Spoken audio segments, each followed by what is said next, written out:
Merci infiniment de votre invitation. Mon ami Hamid m'a demandé donc d'ouvrir avec une présentation sur les transformations de l'évaluation de la recherche. J'ai un PowerPoint qu'on peut peut-être voir un jour.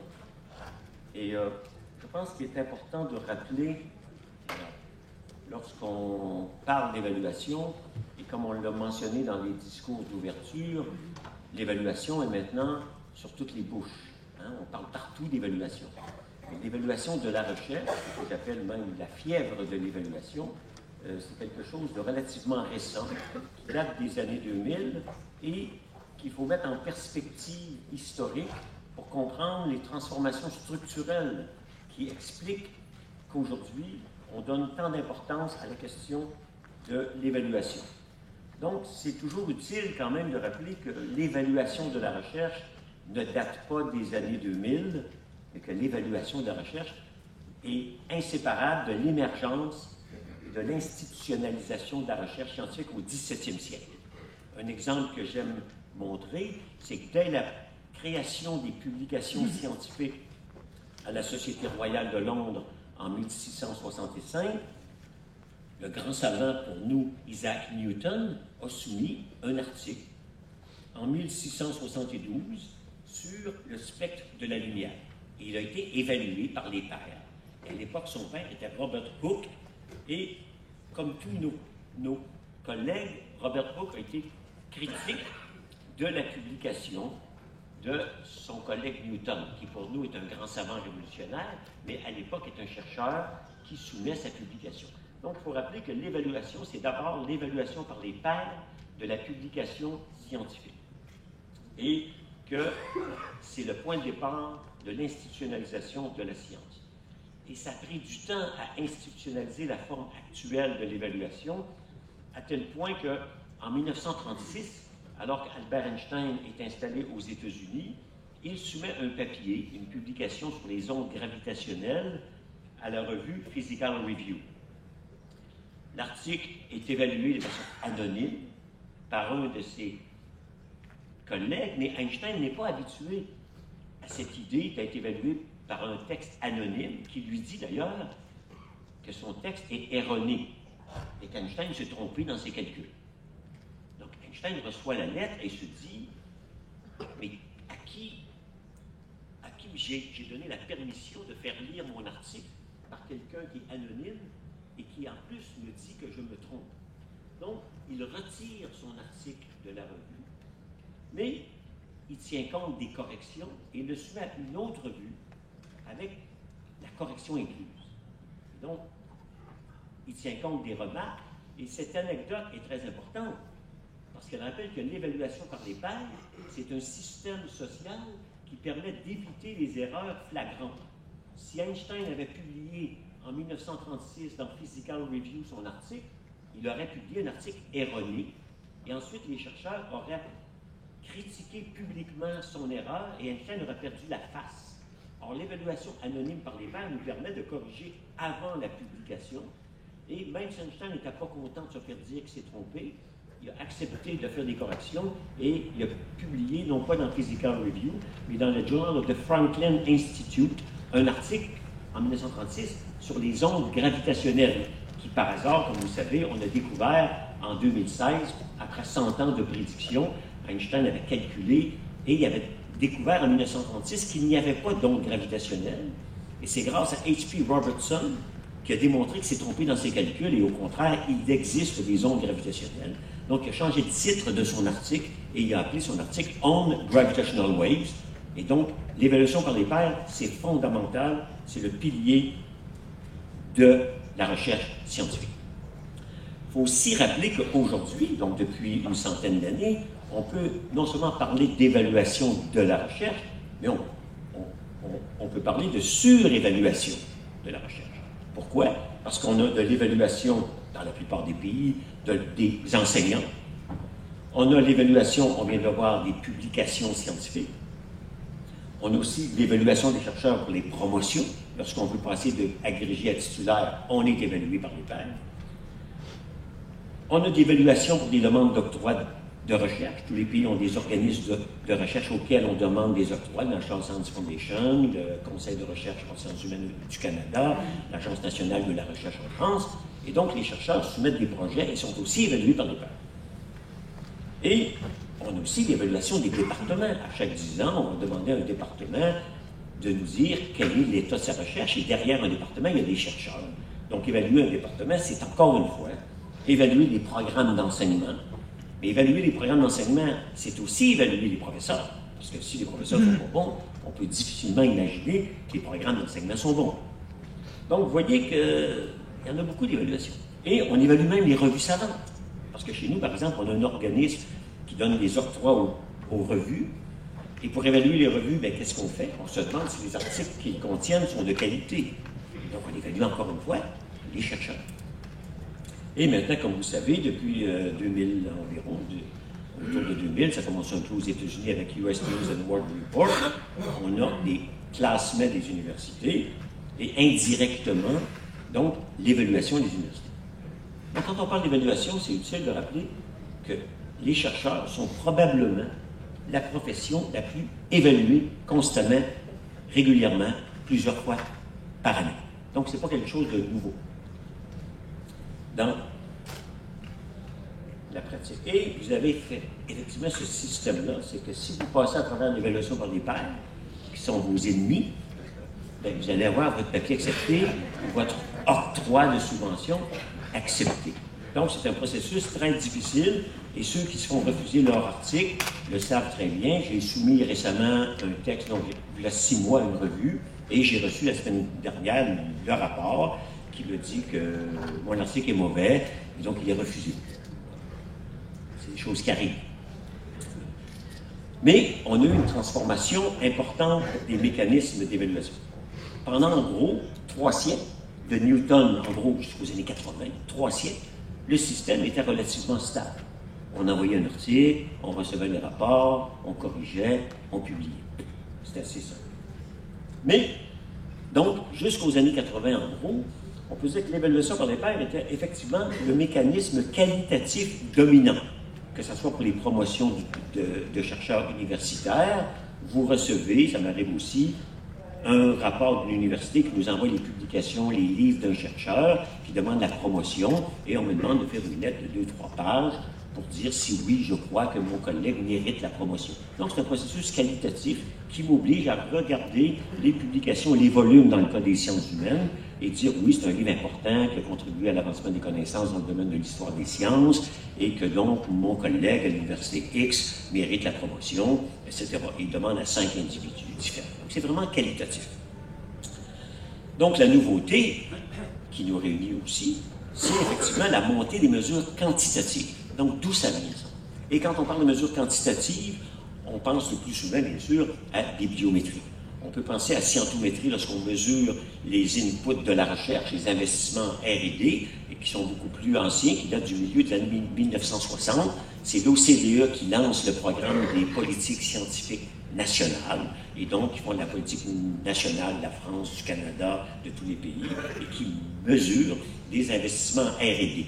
Mais avec un investissement input-output, on veut des mesures d'extra. On a parlé déjà dans les présentations précédentes des brevets, qui sont un des indicateurs d'innovation. Bien qu'un brevet, ce n'est pas de l'innovation, c'est de l'invention, et que la moitié, 90% des brevets, restent dans les archives.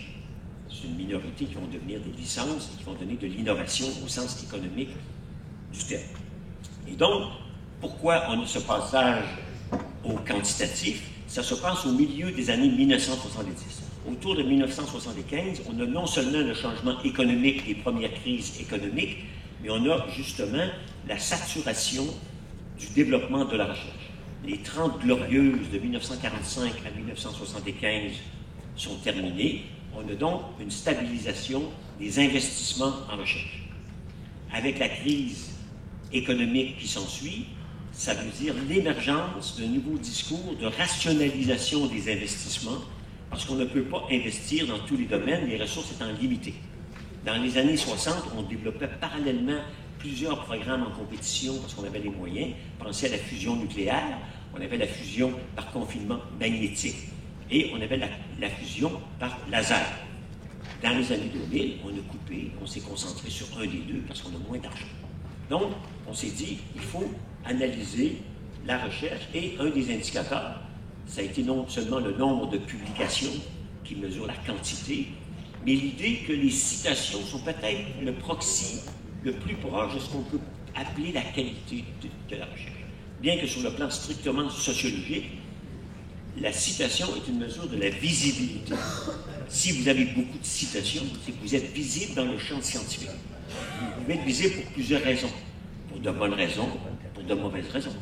Mais vous êtes certainement visible. Est-ce que c'est de la qualité? Là, on en discutera plus en détail. Une autre raison de la montée des mesures quantitatives, toujours en 1975, on a un indice par les publications dans la revue Science, c'est qu'il y a stabilisation de la croissance, il y a plus de demandes de promotion, il y a peu de postes d'embauche, donc il y a un problème de surproduction. Et comment embaucher les meilleurs? C'est donc une critique du système qu'on appelle Old Boy Network, parce qu'à l'époque, bien sûr, c'était pas Old Woman Network, c'était Old Boy, c'est seulement des hommes qui étaient embauchés. Le Old Boy Network était dominant, et on a commencé à critiquer que c'était subjectif. Il fallait donc être objectif. Et, pour des raisons compliquées dans la modernité scientifique, être objectif, c'est souvent compter, avoir des nombres. Alors que les travaux d'historiens montrent que oui, des nombres, c'est pas nécessairement objectif. Ça peut cacher aussi une certaine subjectivité, mais ce qui est dominant, c'est qu'un nombre, c'est objectif. Donc, la montée des citations converge avec une conjoncture socio-économique qui fait que ces deux séries indépendantes, parce que les citations ont été développées dans les années 60 pour des raisons bibliothéconomiques. C'était pour faire des recherches bibliographiques, non pas pour faire de l'évaluation de la recherche qu'on a développé ces indicateurs. Donc, on veut des mesures plus objectives. Et aussi, depuis les années 90, l'avantage des mesures objectives, c'est que ça nous permet un meilleur contrôle de l'expertise des pairs. Parce qu'on pense que les pairs peuvent être aussi en conflit d'intérêts. Tous les physiciens vont dire qu'il faut investir plus en physique, et tous les chimistes vont dire qu'il faut investir plus en chimie. Et tous les sociologues vont dire qu'il faut investir plus en sociologie. Donc, une forme de potentialité de conflit d'intérêts disciplinaire que l'évaluation quantitative nous permet de contrôler. Il ne faut pas perdre de vue que les chiffres ont aussi une fonction de contrôle. Et on passe de l'évaluation par les pairs aux experts. Et ce n'est pas un hasard que j'ai observé dans les années 90-2000 qu'on emploie de plus en plus le mot expert et pas uniquement le mot pair. Parce que les pairs, c'est vraiment les collègues qui sont dans le même domaine de recherche, qui peuvent évaluer les travaux en disant oui, ça c'est de la bonne physique, parce que c'est un domaine que je connais. Quand on passe aux experts, qui ne sont pas pairs dans le domaine, ils vont avoir besoin de béquilles, donc de mesures externes qui vont leur permettre d'évaluer un domaine où normalement il n'aura pas été invité à évaluer. Et aussi, et ça c'est peut-être plus abstrait, mais je pense que c'est très important, c'est qu'une fois qu'on a des nombres, on peut faire des opérations de commensurabilité sur des nombres. Lorsque les évaluations sont qualitatives, on va dire oui, ce projet est excellent. Quelqu'un d'autre va dire non, c'est un projet qui est intéressant. L'autre va dire non, c'est un projet qui est plutôt faible. Alors, vous ne pouvez pas additionner excellent plus faible divisé par 2. Ça n'a aucune signification. Par contre, si vous faites un système numérique, vous pouvez dire non-competitive, on va remplacer ça par 1. Puis excellent, on va remplacer ça par 3. Si vous, excellent, veut dire quelque chose de différent de moi, excellent, c'est pas grave, ça fait 3. Donc, si j'ai 3 et 2, ben, je peux faire la somme, ça fait 5, divisé par 2, ça fait 2,5. Peu importe si vous 2 signifie moyen ou très bien, si vous avez mis 2, c'est un chiffre. Et donc, les opérations nous permettent de faire des moyennes, des écarts types, et bien sûr, des classements. Parce qu'on va avoir 4, 3, 2, 1, et tous les gens vont être heureux, parce que c'est objectif, c'est un nombre. Et donc, ça va générer, dans les années 90 et surtout 2000, ce que j'ai appelé la fièvre de l'évaluation. Et on va avoir une multiplication des classements. Et on pourra revenir que évaluer n'est pas synonyme de classer. On fait beaucoup d'évaluations sans que ce soit des classements. Lorsqu'on fait de l'évaluation par les pairs, on dit que les projets sont bons et sont pas bons, ils méritent une publication ou un octroi de recherche. Ce n'est pas du tout synonyme de classement. Un classement, c'est une opération de mise en liste publique. Lorsque vos enfants au niveau secondaire, si on les classait devant tous les ans, on disait toi t'es premier, toi t'es deuxième, il y a bien sûr un effet sociologique de stigmatisation. Donc un classement est une dynamique complètement différente de l'évaluation. Il faut garder les deux choses distinctes. On peut discuter, il n'y a personne qui est contre l'évaluation. Je vous ai montré qu'elle existe depuis le 17e siècle. Et la question des classements est une dynamique différente avec des effets pervers beaucoup plus importants sur lesquels je vais revenir. On connaît tous, bien sûr, le fameux classement de Shanghai, le classement donc, des universités soi-disant mondiales, et ensuite une multiplication des indicateurs. On a, dans les communautés scientifiques, on parle beaucoup de l'indice H, qui est un indice mal construit, qui n'a aucune validité technique, mais qui est utilisé constamment. On utilise le facteur d'impact des revues, alors que ça mesure les revues et non pas les publications.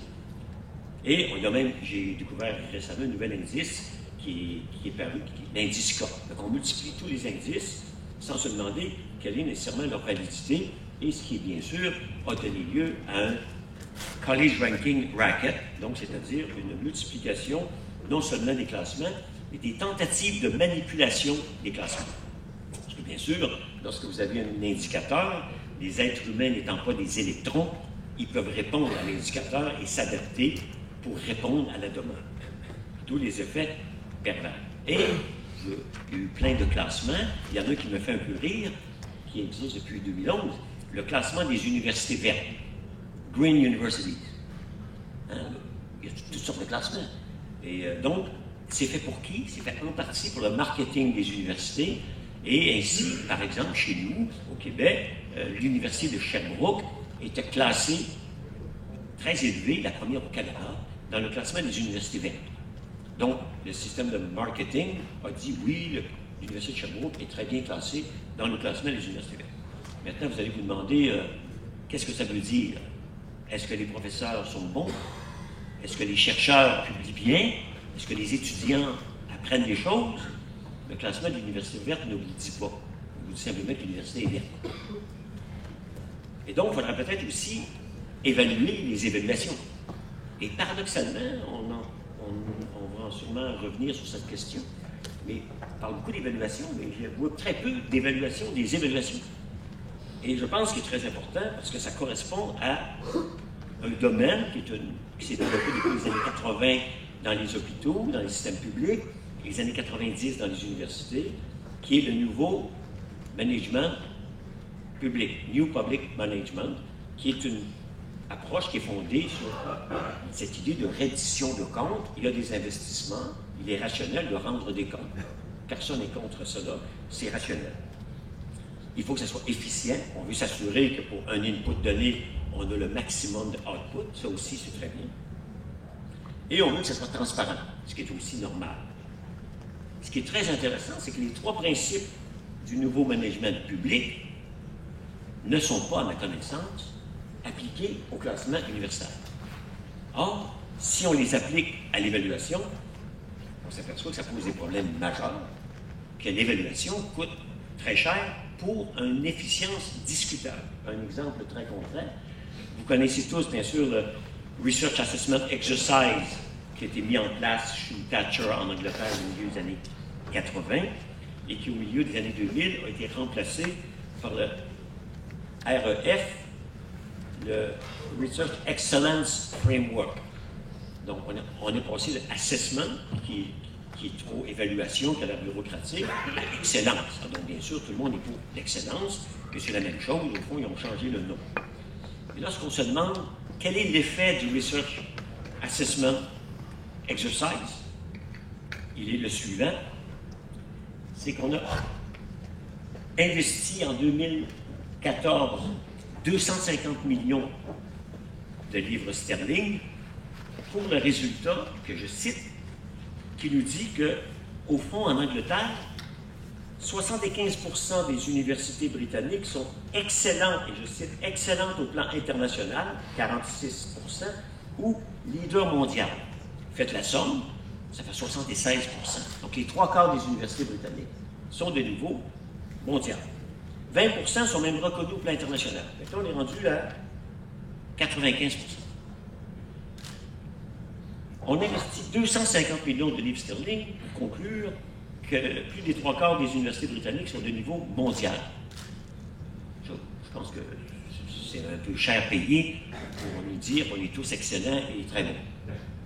Alors que ces 250 millions de pounds auraient pu être mis directement dans les laboratoires et utilisés par les chercheurs. Donc, il faudrait évaluer l'évaluation. Il faut être rationnel jusqu'au bout et appliquer le management au management. Et je n'ai pas le temps de développer, on pourra y revenir, mais beaucoup des indicateurs qui sont utilisés ont été bien démontrés en bibliométrie depuis longtemps comme étant invalides parce qu'ils ont des propriétés techniques qui sont un peu paradoxales. Or, il existe des principes d'évaluation bibliométrique et que les indicateurs, ce n'est pas n'importe quoi. Il ne faut pas tomber dans ce que j'appelle le syndrome du lampadaire, de la personne qui a perdu ses clés dans le bois et qui les cherche sous un lampadaire parce qu'il y a de la lumière. Il faut chercher les clés là où on les a perdues et non pas là où il y a de la lumière, si on ne les trouvera pas nécessairement à cet endroit. Donc, il y a beaucoup d'indices qui sont invalides sur le plan technique et qui sont utilisés. Bien sûr, la dernière mode, c'est de calculer le nombre de tweets que les publications reçoivent, ce qui est une affaire un peu surréaliste, mais qui existe. Donc, j'insiste sur la question qu'on ne discute pas assez souvent des effets pervers de l'évaluation. Il faut être conscient qu'on doit faire de l'évaluation, mais il faut surtout être conscient des effets de l'évaluation. Parce que c'est un manque de réflexivité qui pourrait être dangereux. Il faut évaluer, mais en même temps se dire, là, ce que j'évalue, est-ce que j'atteins l'objectif visé ou le contraire de l'objectif visé? Et l'effet pervers, c'est justement l'idée que, quoi qu'on pense, souvent ça donne le contraire. Et le problème, c'est qu'avec la multiplication des évaluations depuis les années 2000, on assiste à une transformation du système de la recherche qui fait que la publication qui était depuis 300 ans une unité de connaissance, vous publiez un article scientifique parce que vous avez une contribution nouvelle à mettre sur le marché du savoir, depuis une quinzaine d'années, on prétend que l'article a été transformé en unité comptable. Et en transformant le papier d'unité du savoir en unité comptable, on lance une mécanique automatique que si c'est une unité comptable, on va les compter. Si on va les compter, les chercheurs vont les multiplier. Et ça a été démontré dans le cas de l'Australie. Suite à l'évaluation quantitative par le gouvernement, le nombre de publications en Australie a augmenté en quantité. Parce que si vous voulez des unités comptables, on peut en produire. Mais la qualité moyenne a baissé. Parce que vous ne pouvez pas faire 12 articles qui ont la qualité égale à 1 qui vous prend 12 fois le temps. C'est assez élémentaire à comprendre. Un autre effet qui est fondamental, c'est le fait que si on ne fait pas attention à l'évaluation, on va déplacer les objets de recherche, et ça aussi c'est démontré, on va déplacer les objets de recherche vers les objets rentables en termes de citation ou de visibilité, mais des objets qui ne sont peut-être pas les objets prioritaires et utiles. Et donc ça, c'est un effet invisible, mais qui se mesure, et ça a été démontré dans un bon nombre de domaines, qu'effectivement, lorsqu'on veut que les gens soient cités, ben, on peut trouver des domaines plus citables que d'autres, bien que ces domaines-là ne sont peut-être pas prioritaires dans une économie donnée. Et donc, la multiplication des articles, et bien sûr, on peut même, à mon avis, comprendre l'émergence récente des revues dites prédatrices comme un effet mécanique, la multiplication des articles qui commandent un marché de revues nouvelles, et les gens qui veulent être évalués pour leur promotion vont céder beaucoup plus rapidement à la tentation de publier dans des revues prédatrices, parce qu'il a été démontré aussi que, contrairement à ce qu'on pense, publier dans les revues prédatrices, c'est payant, parce que ça amène beaucoup de promotion. Ça s'est démontré. Donc, les revues prédatrices n'ont pas émergé par hasard, ont émergé dans un système de la recherche en transformation. Et cette transformation-là, c'est le passage de l'unité de connaissance à l'unité comptable. Et bien sûr, je l'ai démontré dans un certain nombre de textes, on détourne aussi les institutions de priorité locale. Si une institution commence à se dire « je dois être dans le classement de Shanghai », elle va se comporter pour être dans le classement de Shanghai, sans se demander quels sont les indicateurs dans le classement de Shanghai et lesquels indicateurs sont valides. Si on avait le temps, je pourrais vous démontrer un par un que tous les indicateurs qui sont, sauf deux, sont invalides. Et on peut aller plus loin, c'est intéressant qu'on ne le voit pas, mais c'est écrit au fond qu'on peut aussi acheter les adresses des chercheurs pour augmenter son classement. Il suffit de demander à un chercheur de rajouter une deuxième adresse sous la première, parce que dans les bases de données, ce qui compte, ce sont les adresses. Donc, lorsque je dis Yves Gingras, Observatoire des sciences et des technologies, l'article va à l'UQAM. Et l'UQAM ne sait peut-être pas que je pourrais ajouter, pour pas trop cher, une deuxième adresse qui ferait monter le classement dans une autre institution. Et ça, c'est démontré empiriquement. Donc, en conclusion, pour lancer les discussions qu'on va avoir dans les 2 jours qui viennent, je crois que lorsqu'on parle d'évaluation, il faut rappeler une chose fondamentale, c'est qu'il faut clarifier l'échelle d'analyse. Les données bibliométriques sont très utiles et indispensables pour les unités agrégées. Lorsqu'on évalue une université, un gros département, les données bibliométriques appliquées aux individus, c'est très dangereux, parce qu'au niveau individuel, l'évaluation par les pairs est la mieux placée pour évaluer le chercheur. Ensuite, il faut s'assurer que les indicateurs de performance choisis soient valides. Ça semble acquis. Or, c'est faux. Beaucoup d'indicateurs sont invalides. Il y a des critères de validité qu'on peut établir qui montrent qu'un indicateur est valide ou non. Une fois que les indicateurs sont valides, première étape, il faut qu'il y en ait une multitude. Si 3 indicateurs convergent, il y a de bonnes chances qu'on mesure la bonne chose. Si les 3 indicateurs s'en vont dans des directions différentes alors qu'ils sont censés mesurer la même chose, on peut se poser des problèmes et conclure que les indicateurs sont invalides et qu'ils correspondent, ces indicateurs, à la mission de l'institution. Nous, à l'Observatoire, on a fait beaucoup d'évaluations d'institutions et une qui j'ai beaucoup aimé, c'est un institut de recherche en sécurité du travail. C'est bien évident qu'eux sont très appliqués, ils veulent développer des nouvelles techniques pour que les travailleurs dans le bâtiment aient un travail sécuritaire. Ça ne donne pas des publications dans Nature et dans Science. Mais s'ils publiaient dans Nature et dans Science, ça voudrait dire qu'ils ne font pas leur travail, qui est de travailler sur la sécurité. Donc, chaque mission doit correspondre à un indicateur qui est cohérent avec la mission et non pas en contradiction avec la mission. Et donc, les chercheurs et surtout les gestionnaires de la recherche, parce que c'est eux qui veulent des indicateurs, doivent surtout éviter de donner de la crédibilité à des indicateurs qui sont improvisés. Il y en a beaucoup qui sont improvisés. Le facteur H, le facteur K, c'est des indicateurs improvisés et qui sont inadéquats à leur objet. Rejeter un indicateur n'est pas rejeter l'évaluation. C'est de rejeter un thermomètre qui ne mesure pas la bonne température. Et donc, la mission des institutions de recherche aussi doit tenir compte des besoins spécifiques du pays. Il n'y a pas d'indicateur universel. Donc, à l'heure où le discours sur l'internationalisation est dominant, il ne faut pas conclure qu'internationalisation veut dire utiliser tous les mêmes indicateurs, parce qu'on n'a pas tous les mêmes missions.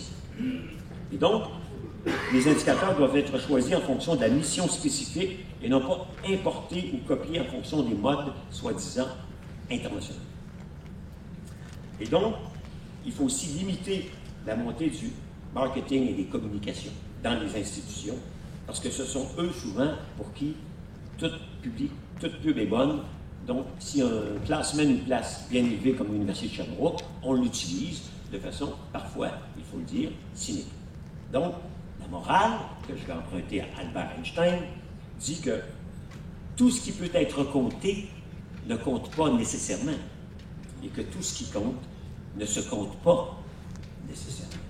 Et donc, je me permets en conclusion de la propagande, si vous voulez plus de détails, j'ai donc expliqué avec des arguments plus techniques les avantages, donc les usages légitimes des indicateurs et les abus auxquels ils doivent donner lieu. Et c'est en étant conscient qu'il peut y avoir un abus d'indicateurs qu'on va être capable de faire de meilleures évaluations. Merci.